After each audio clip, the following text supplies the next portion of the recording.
We wonder why it's broken. That's because we let the telcos define it, rather than security professionals. Again, paper available from the Jericho Forum website. This is getting it's getting monotonous, isn't it? Paper available from the Jericho Forum website. Web access. I have 10,000 PCs running around in the outside world, and of course, the problem is I've got a CFO who's got his corporate financial results and is sitting in a hotel in New York. Back in ICI, corporate headquarters, his secretary is sitting there doing email.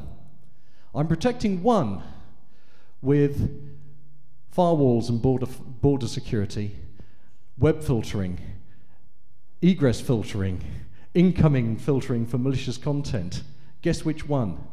Yeah, you guessed it, the secretary doing email, not the guy with the corporate financial results. Again, what's wrong with the solution? Well, the solution is we treat people differently. We have this principle that we're going to do one thing for people inside the network, and we're going to treat them differently outside the network. We need to get web access or protect our users the same, irrespective of whether they're inside the border or outside the border. Again, paper available, Jericho Forum website. That's an interesting one. That paper has gone out to 15 of the major vendors around the world, and they are all listening. So can we change the world? The answer is yes, we are changing the world. People are actually standing up and listening. Even the existing vendors who are saying, actually, we get pretty close to what you're trying to do in that paper, are saying, oh, that's a good idea, we'll implement that. So people are listening. People are actually implementing that one. That's been a great success. Data content and protection, otherwise known as digital rights management, except of course it's been usurped by the media industry. Enterprise DRM, again, it needs to be fixed and made properly scalable. Again, paper available. This is draft, actually, this is paper soon to be available. This will be available inside about 4 weeks. As it currently stands, it's currently being worked on, it's in pretty well its final draft. Endpoint security, well, we all know about endpoint security, it doesn't work. The problem is NAC relies on a connection to actually trigger the authentication and everything else. As we move to protocols, where's the connection coming? Well, the answer is there isn't going to be one. So, does NAC work? The answer is yes, it works very well in limited places like Wi-Fi networks when you actually authenticate to it, because there is a connection point at which the machine connects. And yes, you can start to use it. But when you start to move to a protocol-based stack only, NAC just doesn't work.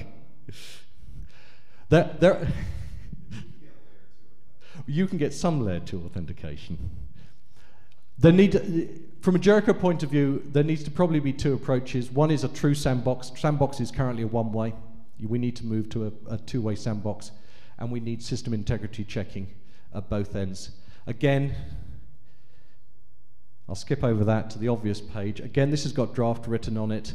The paper is due out. Again, this one's probably around about 6 weeks away. Some interesting debates going on about inside Jericho about this one. And finally, architectural security drivers. There's an architecture paper available. For those of you who still cling to your forts and defences model, this is a nice European city. This is all that's left of the city wall, sitting on an island in the middle of the city with lots of holes in it. Why? Because it's outdated. Again, this one's available, paper available from the Jericho Forum website. Future papers: trust and transitivity, encryption and encapsulation, federated identity, regulation, compliance certification, network security and quality of service. Oh, you can read them for yourself. Lots happening at the moment. Keep checking back at the website on a regular basis if you don't want to personally get involved in Jericho. We're out of time for questions. We'll take those with the panel after break. I'm just going to leave you with a thought. Can you read that at the back?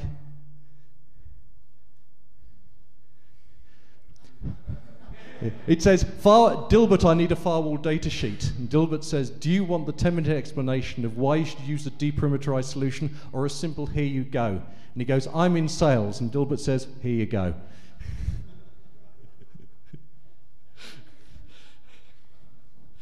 Yeah.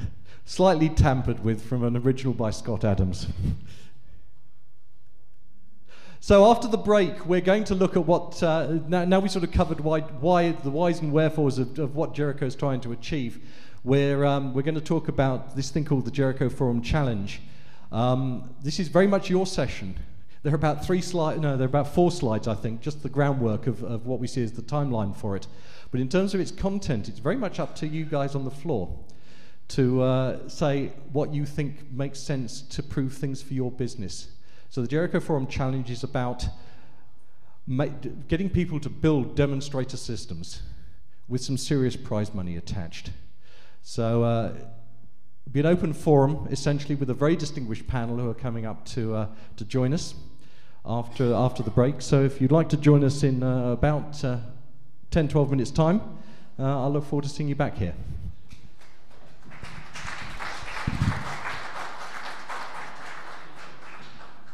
Well, we're going to go ahead and make a start. Just to say to those folks, being I'm a good European and understand the Data Protection Act, that I'm actually recording this session. So if you don't want to be personally identified, don't say your name.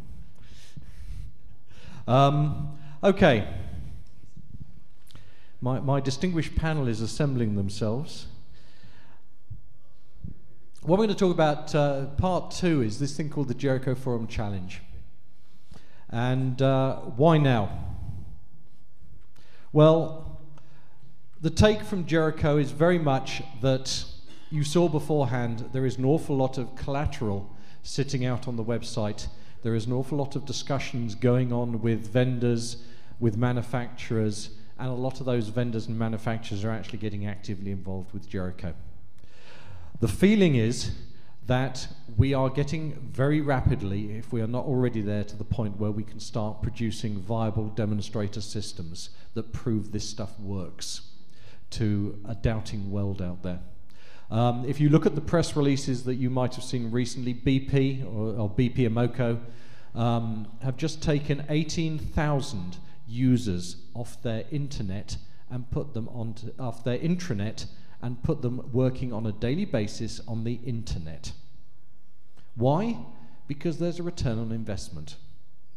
They are saving an awful lot of money. And actually what they're finding is those users are more secure. Because, yeah, why? Because they're applying a different level of security they've had to get those users to operate securely on the internet.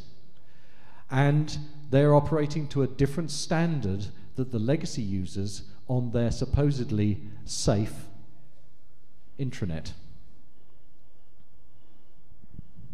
So why now? The acceleration of large businesses, other organizations want to work directly on the internet.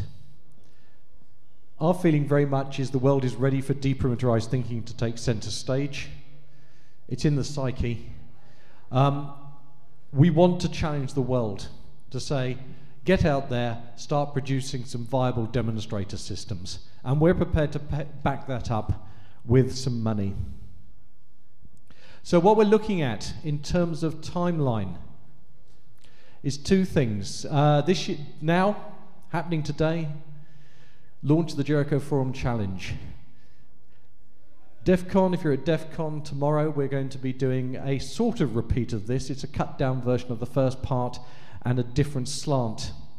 A separate challenge for DEF CON 2007 to actually break the demonstrator systems, because it's no good building the stuff if it's easily broken. So the concept is very simple. Produce a demonstrator system. What's a demonstrator system? We're going to talk about that with the panel in a minute, which is why I'm recording it. We want your inputs on what you would consider to be a viable demonstrator system. We've had lots of other inputs from other people. We're sort of keeping those quiet at the moment because we want, some out-of-the-box thinking. But ultimately, what will happen is DEF CON 2007, we're going to try and break them. So, 2 challenges in 1.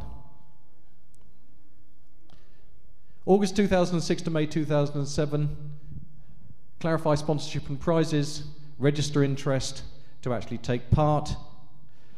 Pre-BlackHat and DEF CON 2007, submit papers. BlackHat 2007. we're expecting that some entrants will actually submit papers and get them accepted and present them next year. If we get enough papers and enough entrants of decent quality, you might well see a complete Jericho track at next year's conference. Who knows? We wait to see how many people want to take part. The key thing here is that all the entrants who take part are going to need, under the principles we've talked about before, full architectural information publicly available, which should make it fun for the hackers, because they're going to know how they built their systems. And ultimately, the judges here next year will make an assessment of the submissions for viability for corporate deployment. In other words, you could build the thing using 3,000 IPsec tunnels all over the place, all the protocols. Yeah, absolutely. Yeah, someone's having a good laugh about that. But no, you know, you could, every single protocol, let's put it inside its own IPsec tunnel, and we're going to have all these systems with IPsec. You know, is that going to scale to a corporate environment? Absolutely not. We all know that. So, the aim of the judges next year is not only to look at the architecture, not only look at what's been submitted, but the key thing will be, will this work and scale inside a corporate environment? Because if it isn't, it's not viable. DEF CON, nice and simple. Plug them in. Let's try and break them. And again, invite people to break them, prizes for breaking them. Simple as that. Results are very simple. If it survives the entire time at DEF CON with no one breaking into it and operating in accordance with the parameters, they score a 1. If it's broken inside 10 minutes, they score a 0. And we literally multiply that number with the judges' comments from here, and we end up with a winner. In other words, it might be great architecturally, but if you can break it inside 10 minutes, the multiplier is 0 and it scores 0. Because it's no use for corporate deployment.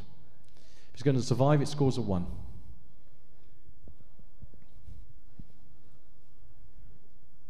In terms of sponsorship, currently we are in discussion and looking at prizes for the main prize, an all or nothing prize.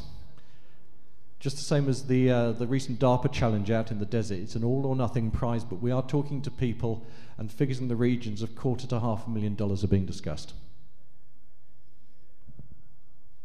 Currently, we have this underwritten to the tune of $50,000. So at that kind of prize money, we think it's a viable competition, which is why we're standing here announcing it today. Secondary sponsorship. Smaller amount, mainly because you turn up on the day or register beforehand and take part. But ultimately, probably we're looking at 3 prizes, top prize being $10,000, which is not bad for a weekend at DEF CON. So. Okay, your panel. Gentlemen, do you want to run down the panel and introduce yourselves? See if, nothing else, that'll test the microphones, because we didn't test them beforehand. You might switch them on.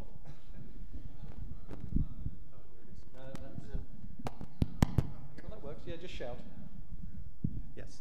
Hello. Well, we'll start from this end. My name is Henry Tang, and I'm from Philips International, headquartered in Eindhoven. No, actually, it's Netherlands, and the company headquarters is in Amsterdam, so people do recognize the place. But in terms of the actual work and the corporate, it